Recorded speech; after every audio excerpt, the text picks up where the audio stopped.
There's something magical when a film goes through a projector, the beam of light. That's what Psycho was based on. This is a shot from Hitchcock. The camera always sees the truth. Fantastic. We're going to watch films from throughout your career.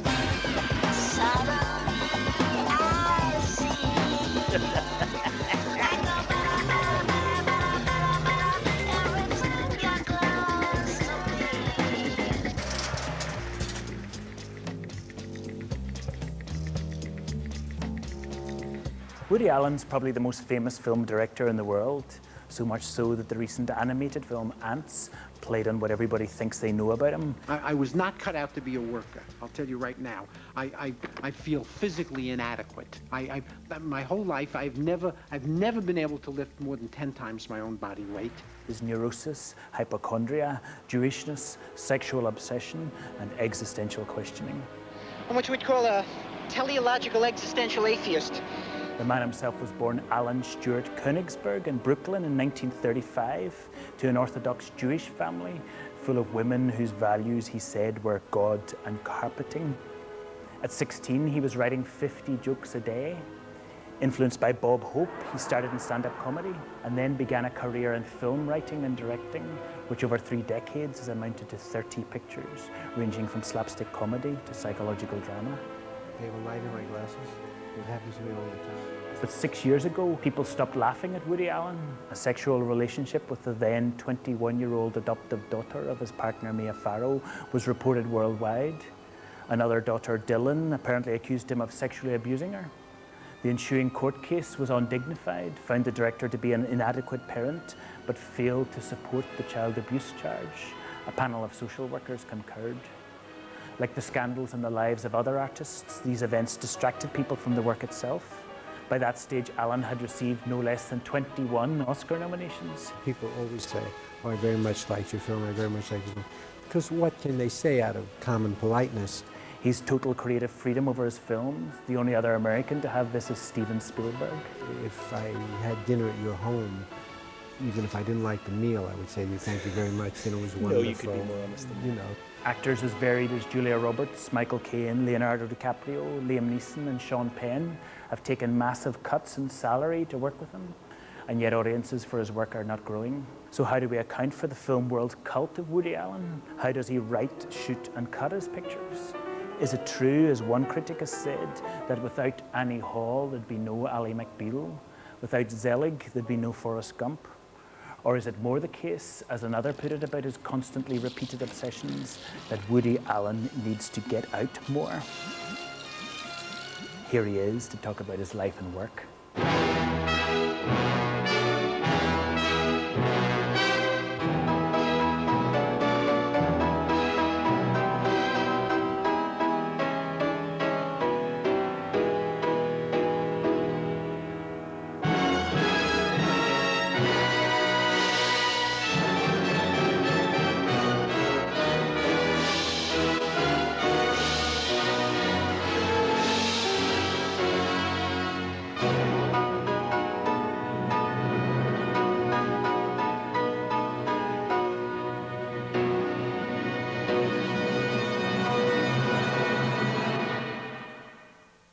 Woody Allen, you don't watch your films after they're released, and I've got clips here to show you of your films. What do you feel about the prospect of seeing them? I feel that I'll look away if it's all the same to you, because my whole psychological approach since I started in film was to be ostrich-like. I make a film, I work on it for months and months and months. I see it, I edit it. When it's finished, I don't read the reviews of it. I don't speak to my friends about it. I don't follow the grosses of it. I don't look at it ever again. I made my first film in 1968, Take the Money and Run. I have not seen a frame of it since 1968.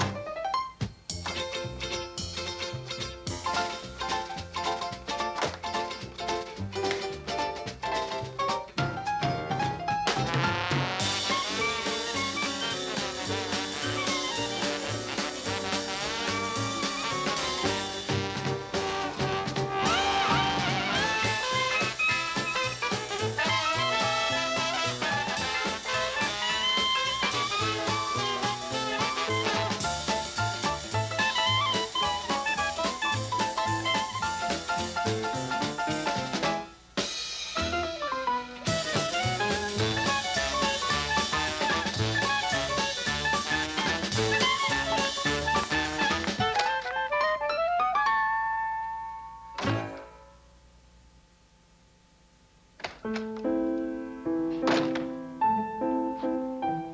have not wasted a moment of my life obsessing over the fact that I screwed up, or I made a terrible film, or I shot a bad scene, or how great I am, or how brilliantly I've done something. How then do you learn about your mistakes? Surely Cézanne would look and say, I painted that painting of Mont Saint-Victoire badly. Here's how I can do it better, if you don't look at your work. Well, I look at it 1,000 times while I'm making it. So you know, it's not that I haven't seen the film. I've put it together frame by frame. I've shot it, I wrote it, I edited the film, and I know when it's over, I must remember never to make this mistake again. And then I make it again, because in an art form, every time out of the box, it's different. You're flying by the seat of your pants all the time. It's instinct. And if you're fortunate enough, you're right more often than you're wrong. And it's the best you can do. He didn't show any other talent. He showed a lot of talent in his sports. But he did say to me years ago that if he had to choose a career, he would choose music. Anyhow, that's that. Oh, you did a good job, though. Yeah. One thing that strikes me is that your parents are still alive. Yes. Yes, and of course, and it sounds as if you haven't had any major bereavements in your life, and yet right from the beginning of your filmmaking career, you seemed to be particularly aware of your mortality, of the fact that people shuffle off. I know. Why, if death didn't hit you in the face, why have you been so concerned about it? It's an amazing thing to me. My mother said to me when I was a little boy, for the first 5 years of my life, I was very sweet and up and happy. And then inexplicably at about 5 or so, I turned sour. She didn't know why. Nothing happened to my family. My parents didn't get divorced. My father just turned 99. My mother's 94. I don't know. I never had any problems, but I had an early awareness of mortality, an early terror of it.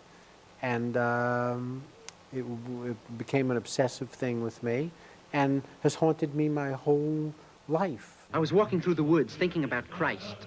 If he was a carpenter, I wondered what he charged for bookshelves. Suddenly... Who are you? Death. What happens after we die? Is there a hell? Is there a God? Do we live again? All right, let me ask one key question. Are there girls? You're an interesting young man. We'll meet again. I'm 12 years old. I run into a synagogue. I ask the rabbi the meaning of life. He tells me the meaning of life, but he tells it to me in Hebrew. I don't understand Hebrew. Then he wants to charge me $600 for Hebrew lessons. Look, you're getting on in years, right? Aren't you afraid of dying? Why should I be afraid? Because you won't exist. So? That thought doesn't terrify you? Who thinks about such nonsense? Now I'm alive. When I'm dead, I'll be dead. I don't understand. Aren't you frightened? Of what? I'll be unconscious. I know, but never to exist again? How do you know? But it certainly doesn't look promising. Who knows what'll be? I'll either be unconscious or I won't. If not, I'll deal with it then. I'm not going to worry now about what's going to be when I'm unconscious. Mom, come out. Of course there's a God, you idiot. You don't believe in God? But there's a God, then why is there so much evil in the world? Well, just on a simplistic level, why were there Nazis? Tell him, Max. How the hell do I know why there were Nazis? I don't know how the can opener works. My contention would be that everybody has the same fear, and everybody's life revolves completely around dealing with that fear, the mitigating of the terror, and the rationalizing of it, you know, and that you can see the part religion plays in the world, and you can see the part family plays and procreation, and all of this is a response against this overwhelmingly terrifying thing. But maybe I'm wrong. Maybe it's just some, you know, weird little quirk that occurred in my life that I'm repressing in some way, and then I've pinned it all on this kind of grandiose, you know, sense of mortality, this huge phenomenon, this universal phenomenon, and it's really that I wasn't breastfed probably, or some stupid little thing that I've translated into more socially acceptable problem. Yeah. I'm sure this has been a subject that's come up between you and your analyst. It has in the course of my lifetime. It's come up with everyone that I've spoken to, and it's come up in my films many times. Yeah, of course. And there are real parallels between your life and your films. How do you think your work has been affected by this custody case and everything you had? Most people who went through a kind of turmoil of a private life, I think, would become either more bitter, or more pessimistic. Your workload, you've made more films than ever since that period in the early 90s, and there's almost a lighter tone in your work. I don't know if that's true. Yeah, because there's no correlation between the two. You know, a lot of times the press likes to think that the two, you know, they look for meaning in my films and my private life, but there's no correlation. You know, one thing is one thing, one thing's another. The fact that people have private lives that are either running smoothly or running turbulently or conflictingly, to me has no bearing on my work. And you know, is that really true? Monet was affected by his increasing blindness. Dostoevsky was but that's a physical, you know, increasing blindness. I mean, it's possible if I was, you know, losing my sight or my hearing, or you know, if I had cancer or something, this would affect me. But things in your private life, I mean, things in your love life and your private life, you know, are, to me, first of all, in the giant scheme of things, trivial problems. I mean, they're problems, but they're not. You're mentioning problems of, which to me are the real serious problems of life, problems of mortality, of health, of failing, physical failing, and it's possible, God forbid, when something terrible ever happens to me, I would not be able to work so well and would not respond so well to it, and would not, and it would color my outlook. But domestic conflict and things like that, you know, that I don't think many people would manage that separation that you seem to have there. I think it's a question for lots of creative people about mood and feelings of optimism. Is life a rapturous thing, or is it a valley of tears? Well, I've always thought it was a valley of tears myself. I always thought it was.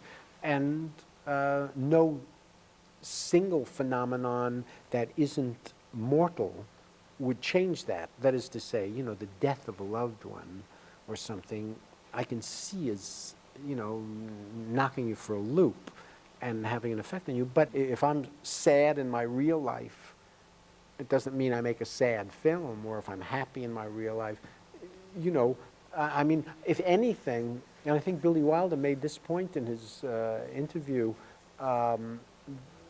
the opposite may be true. It's possible if you're sad in your life, you may make lighter films because you don't want to spend so much time in a dark, brooding, masochistic fashion.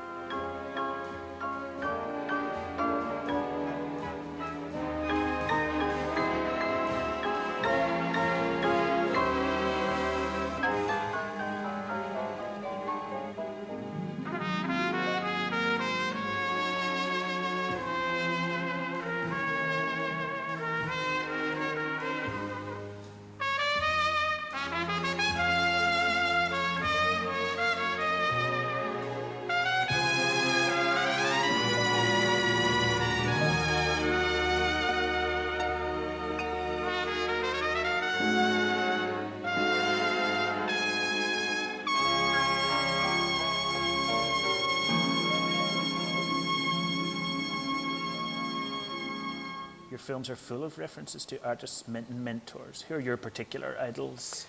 There are so many people. I just turned 64 years old, and I still have so many idols, like an adolescent, like the adolescent who puts up pictures in his or her bedroom, pins up pictures of sports heroes and movie stars and artists. You're too old for that kind of thing. Yeah, I am too old chronologically, and yet emotionally, I have so many heroes, so many film directors, so many athletes, so many performers, comedians that I idolize and think are so wonderful and are so inspiring to me.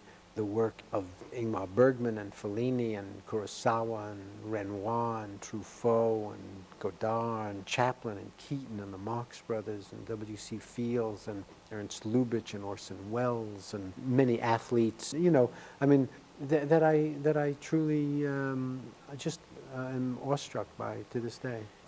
And Hero worships the theme of your new film. Sean Penn plays a jazz guitarist who faints when he meets the greatest of all jazz guitarists, Django Reinhardt. The film's called Sweet and Low Down. His work is sweet, but he's a low-down, dirty dog.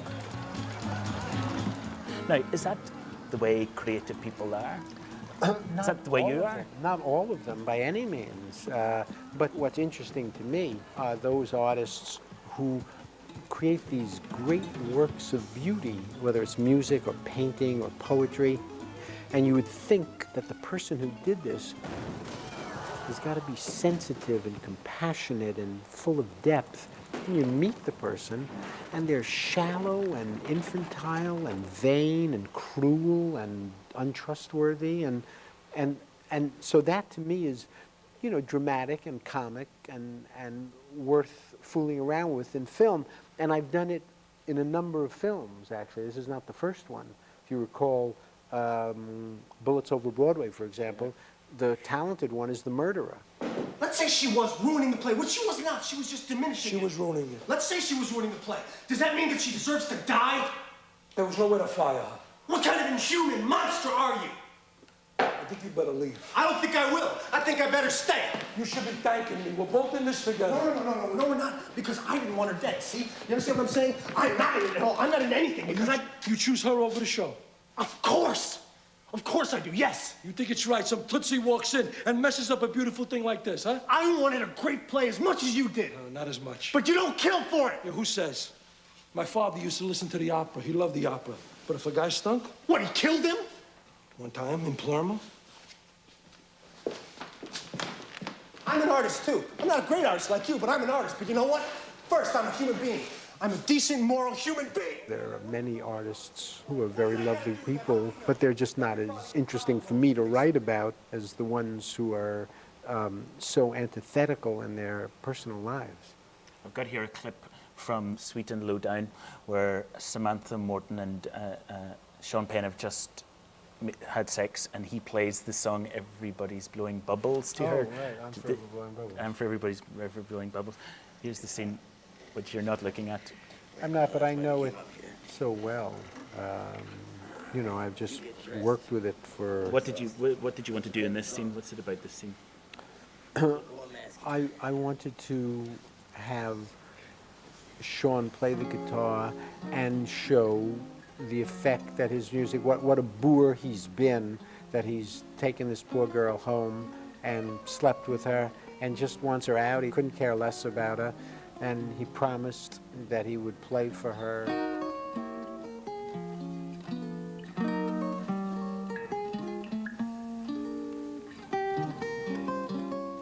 But when he plays music, it's so full of feeling and so haunting that you can see the effect it has on Samantha, that it's so touching to her, it's so moving to her.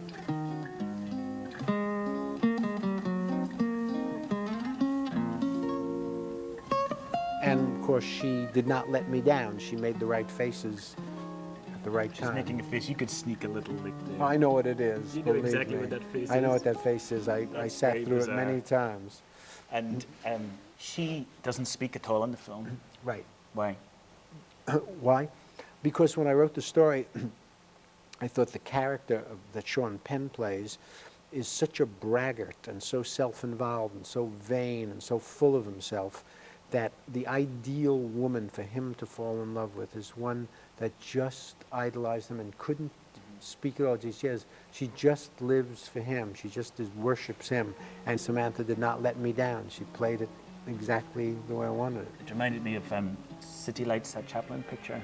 Yes. Of course, she's blind. Yes, very, very beautiful relationship between Virginia Sherrill, the girl. She's still alive? That I don't know.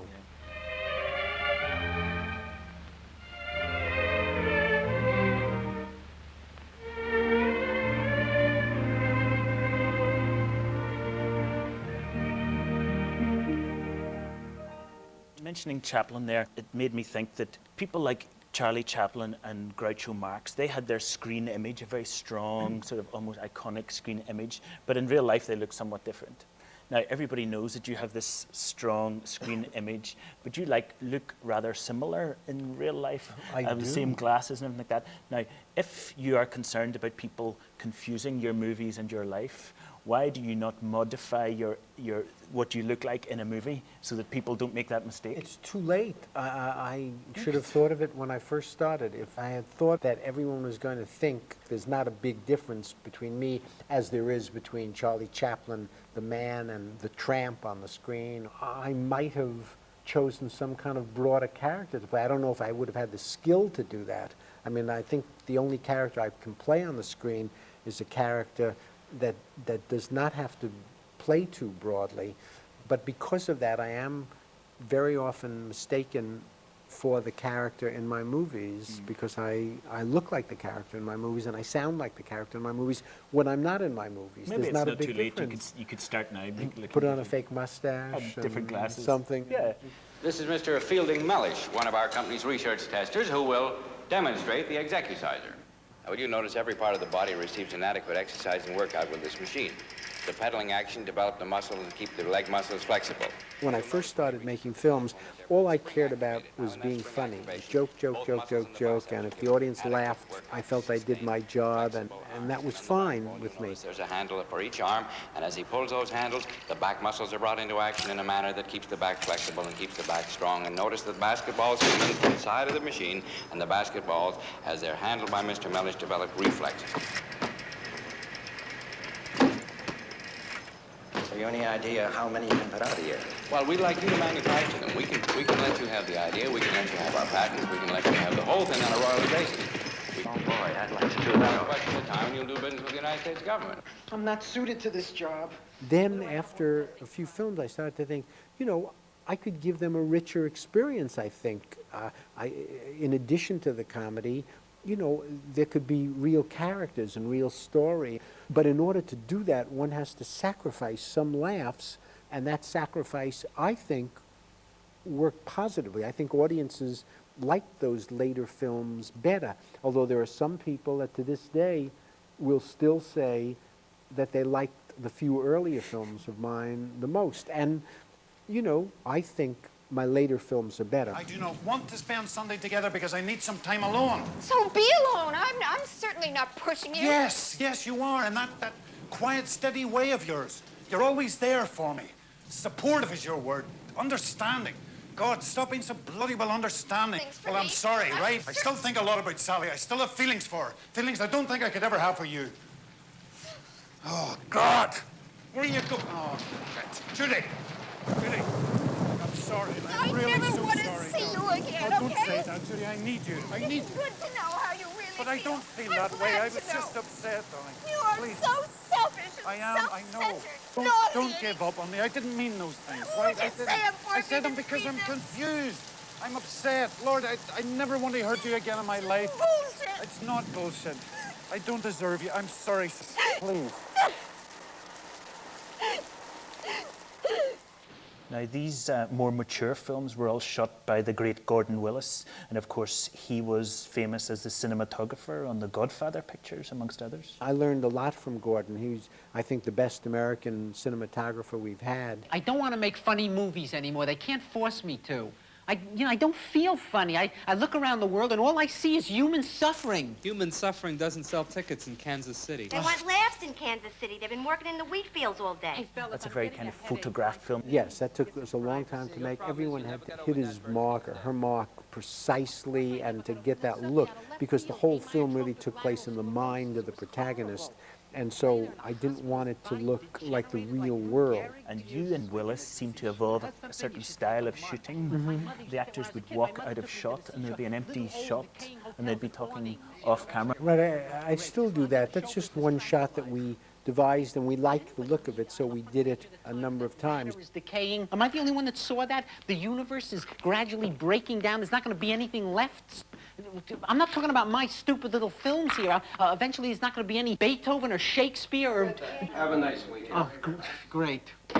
Do Do you remember the scene in Annie Hall where you and Diane Keaton have bought lobsters? Yeah, sure. That was the first scene we shot in that movie. That was the first scene I ever shot with Gordon Willis, and it was the first scene that Keaton and I made in Annie Hall, the very first one. It's a single take, and you like hit the light, presumably by mistake. And Yes, that's yeah. very kind of. Yes, and fresh we scene. started laughing because she starts laughing, and of course, whenever she laughs, I laugh because she always had that ability to get to me, and that was the take that had the most spontaneity in it because we were legitimately laughing. Come on, Alfie, they're only baby ones, for God's sake. If they're only babies, then you pick them up. Oh, all right, all right, all right. Here you go. Don't give it to me. Don't.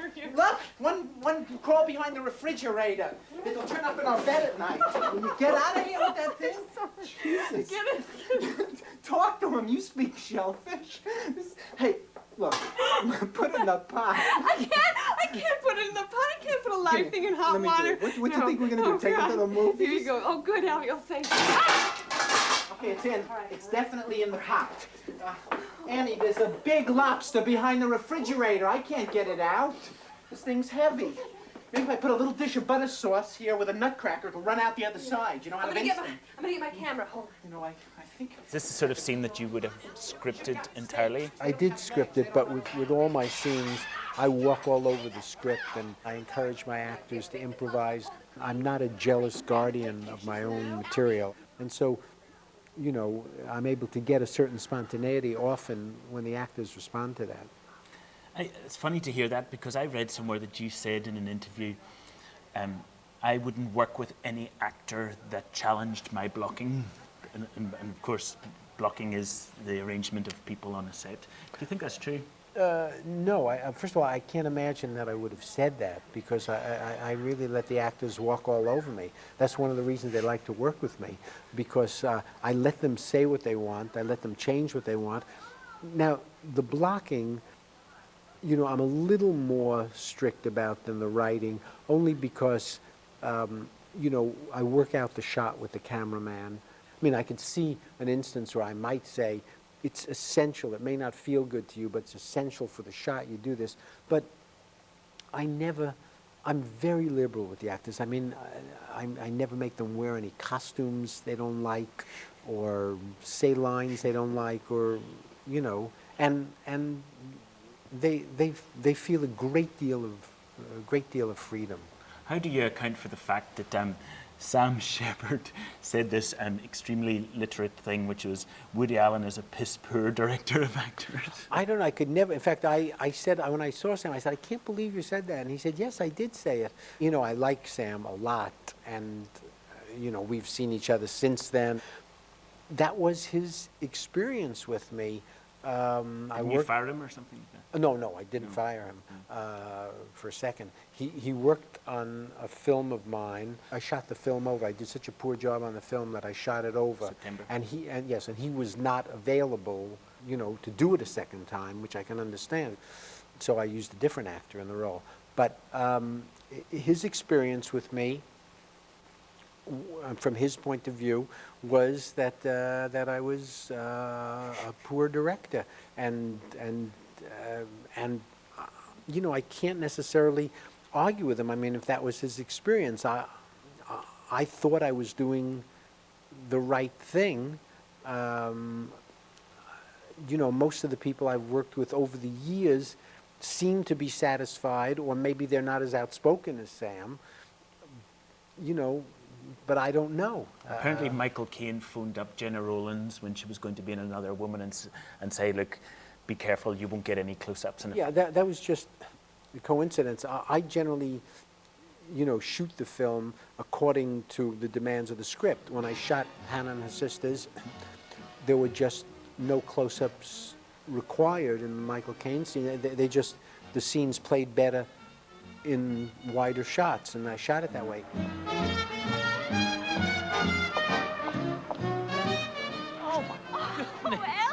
Hi. What are you doing here? Well, I'm looking for a bookstore. In this section? Yeah, I'm killing. Well, yes, I'm killing time. I have a client near here, and I'm quite early. Oh. How about you?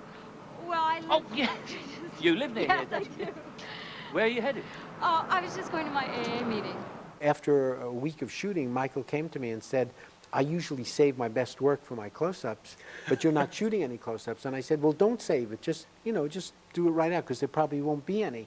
It never would have occurred to me the phenomenon of somebody saving the best work for the close-ups. I mean, that's an actor's trick that would have been unknown to me. So I didn't know. I just know that I always knew Michael Caine as a kind of flawless actor, that he's one of those actors where everything he says sounds real all the time. So I just thought, no matter what I do with Michael Caine, I'm going to get a great performance. And I did. As it turned out, I think he won an Academy Award for that role. I mean, I'm not saying any thanks to me. He was great before he met me, and he was great after he left me. I'm glad he told me about the close-up thing. I mean, I looked out for it in future films, you know. I mean, it made me aware that possibly some actors think that there's going to be a close-up. Whereas when I shot Another Woman, because the nature of the material was different, there were many close-ups in the picture, because it was a much more serious, introspective picture. I met a really sad woman today. A woman you'd think would have everything. But she doesn't. She has nothing. And it made me feel frightened.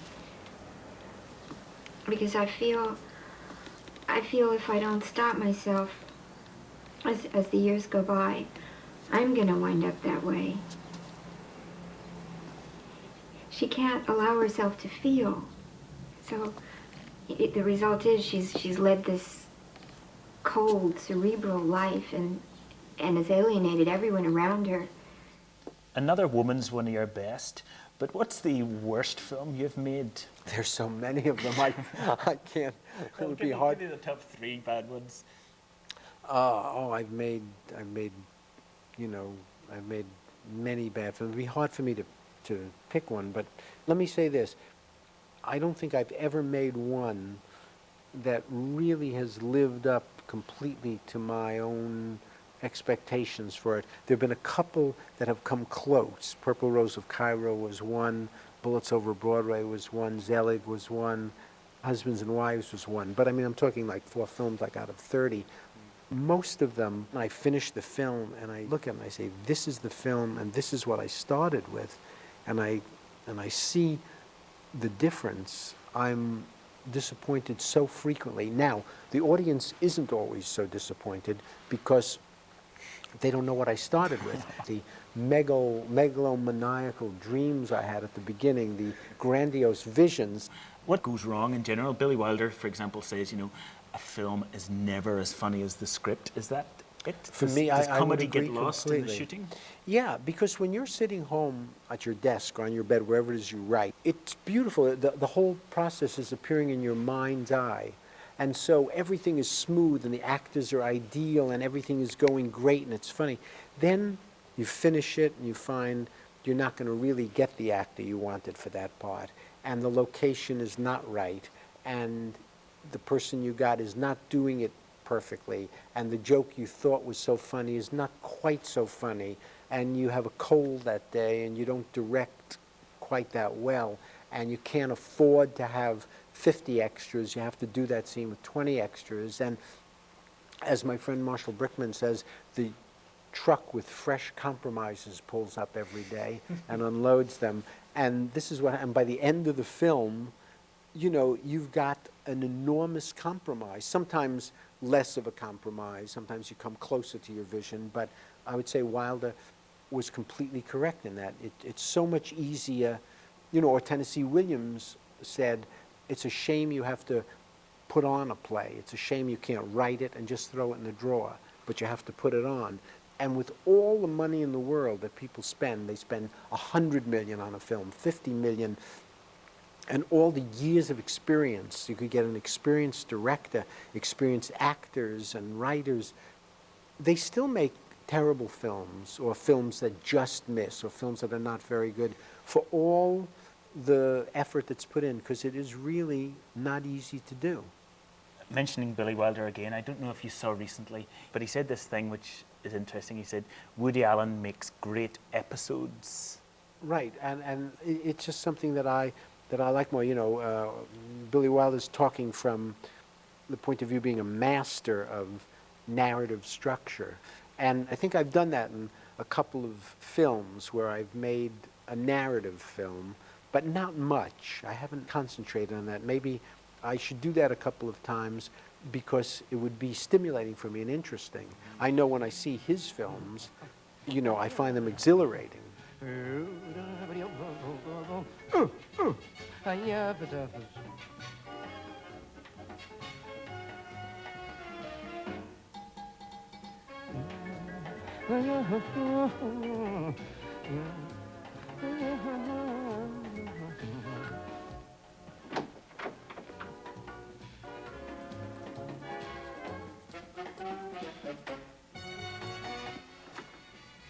I think I can make that kind of a film, but I've generally liked the episodic style better. All right, Miss Q, will it get up? What's your favorite episode of any one of your films? Is that possible to say? My favorite episode? Favorite moment or scene? Well, I wouldn't say that I had a favorite, but certain ones come to my personal mind. I mean, you know, in radio days, I thought it was a funny episode when the two crooks were robbing the house and they're interrupted by a phone call and it's a quiz show and they win all this merchandise for the people that they're stealing from. What? The sailor's hornpipe. Huh? The sailor's hornpipe. The sailor's hornpipe? That's right! Mr. Marty Needleman, you've won the grand jackpot! I'm rich! You know, I thought it was funny when Robin Williams went out of focus in Deconstructing Harry. I've had a lot of episodes in my films, and I like that style. Grace, I'm home. Hi, honey. Hey, what's the matter? You look strange. I'm out of focus. Yeah, you are. Just a little bit. You are, and you look pale. Daddy, you're all blurry. Yeah, maybe you should go lay down. I'll bring you some tea and toast in bed. Daddy doesn't need that, okay? Yes, come on now, you be nice. What's not perhaps well known is that you reshoot a lot more. I think your actors know that they will be called back to do new scenes. Right. They won't, as far as I understand, be asked to redub the films, but Right. they'll be called back. Now, why reshoot so much? September you reshot entirely. Crimes and Misdemeanors you reshot a third of it or something. Why?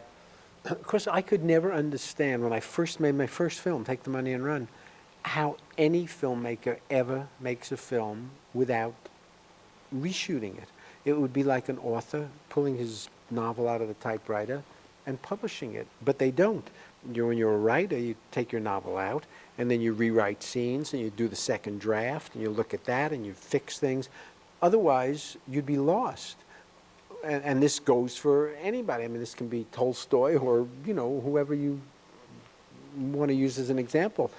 The same thing with filmmakers. You finish a film, and you look at it, and then you say, oh my gosh, it sags in the third quarter, or this character is too vicious, he needs to be made a little more likable, or it's great, but the end doesn't work. And you've got to do your rewrites and your adjustments. I can't think of any other way to do it. And I can't imagine that any other director can. To me, it would be a stupendous achievement for a director to finish a film and say, well, that's it, no reshoots, I just did a brilliant job. And maybe some of them can do that, but I'm certainly not one that can. But the other way to do it is the Billy Wilder way, which is to rewrite for a year, sort of almost kill yourself banging your head against the wall to get the structure right before you start shooting. Well, I try, I do my best with the script to get it as, and for all the correctness that I can achieve prior to doing it, there's still problems afterward. I think Billy Wilder would agree. In his films, if he could go over some of them, there are still moments he could make move faster, or moments he could make work better in some of them. I just can't imagine not doing it that way. I'm just not good enough. But in the 1990s, you've made more than one film a year. Mm-hmm. And so that's a very prolific output. And it doesn't, I don't know your work methods, but it doesn't sound to me as if you would have a time to bang your head against the wall for long enough before you go into pre-production or production, whatever it's called. I do. I'm able to. I mean, I spend time, put in a lot of time thinking about the script, a lot of time thinking about it. I write the script, you know, as close as I can to the finished product, but I want to leave space in there for spontaneity. I want to leave room for the fact that when I cast, I suddenly find that a different actor is going to be even better than what I conceived, or the locations that I thought I was going to shoot the scene in a baseball stadium, and now I find that an opera house is available. It's very beautiful, and I want to. When I did Annie Hall, I never had my character living underneath that ride at Coney Island. But when we were looking in Coney Island, there was an apartment underneath that whatever you call it, that roller coaster. And I said, great, have him live under there. My analyst says I exaggerate my childhood memories, but I swear I was brought up underneath the roller coaster in the Coney Island section of Brooklyn. Maybe that accounts for my personality, which is a little nervous, I think. I don't like to have everything finished in advance, but, you know, there's no way to get a sure thing. I have some trouble between fantasy and reality. We talked earlier about whether people can detach themselves from the drama of their own lives, and you made a film about that, Crimes and Misdemeanors. What's its story? Marty Landau is being plagued by this woman, Angelica Houston, and he doesn't want his life upset. I can't go on like this. I can't wait forever. Listen to me. Maybe it You would, don't know what it's like. maybe it would help if you talked to somebody. I mean, like a therapist or somebody, you know? Don't trick me, Judah. Christ, I'm shaking. I wanted to show that, cruel as it is, there is nobody out there that's going to punish you if you don't have a conscience yourself. If you're willing to commit a criminal act, or willing to murder in his case, and it doesn't bother you, and you can get away with it, fine. And he's, in the end, even though he's repulsed by the idea at first, even when his brother first brings it up, he's starting to think, you know, I guess he's right. This is really the only way I'm going to be able to do this, and the only thing standing between you and immorality is your own conscience. Let me just get something straight here. Am I understanding you right? I mean, are you suggesting getting rid of her? You won't be involved, but I'll need some cash. It's a human life. You don't think God sees? God is a luxury I can't afford. Now you're talking like your brother Jack. Jack lives in the real world. You live in the kingdom of heaven. I managed to keep free of that real world, but suddenly it's found me. Marty Landau is going to rationalize somehow that he's going to do this. He's going to do whatever is necessary to get out of this situation. I will not be destroyed by this neurotic woman. And Sam Waterston, the rabbi, says something like, you know, I don't know how you can go on if you don't have a moral structure.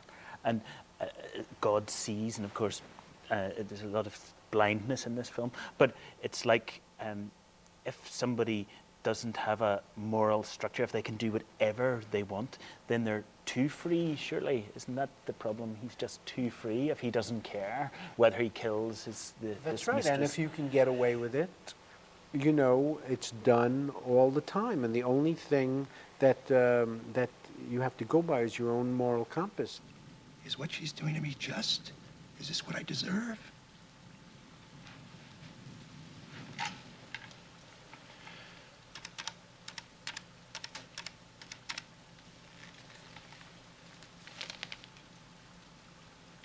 Jack, it's Judah. I think we should move ahead with what we discussed.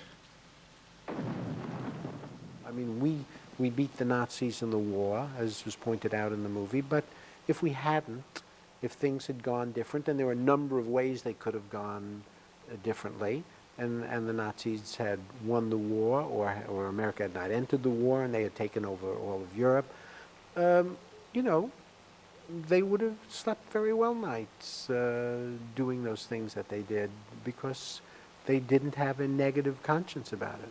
So, do you have a strong moral compass? If so, where did you learn it? Was it from family or I don't think I have any special one. I mean, you know, I have a normal thing. I mean, I try and do the right thing. I wouldn't classify myself among the evil of the world or among the righteous, particularly. I'm kind of middle, you know, middle class person, trying to do what I think is right, doing it sometimes, failing at it sometimes, misreading it sometimes, you know, but my impulses generally are decent. I mean, I don't think I've been guilty of deliberate cruelty. I'm not saying I haven't been cruel to people in my life. I may have been, but never deliberately.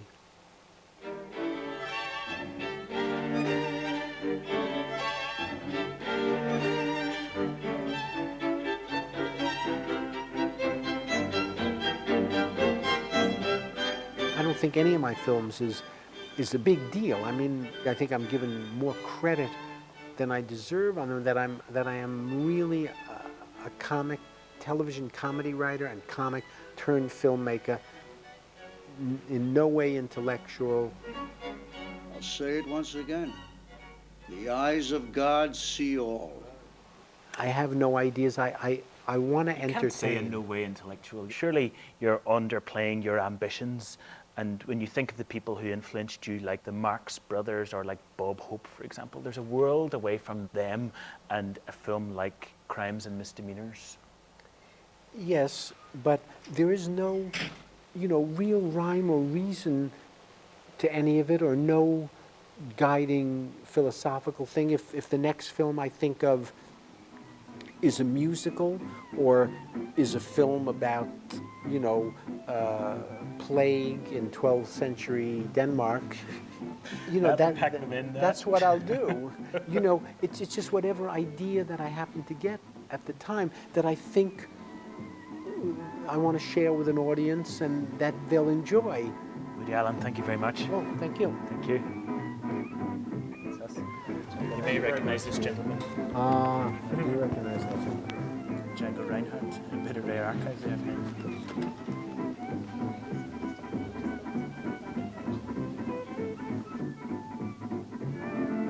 Stefan Grappelli as well.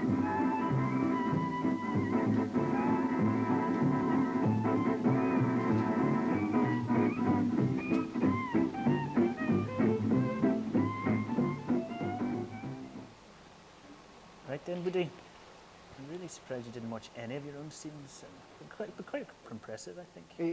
But it is probably a defense mechanism. I mean, there's a lot of psychological problems you have making film.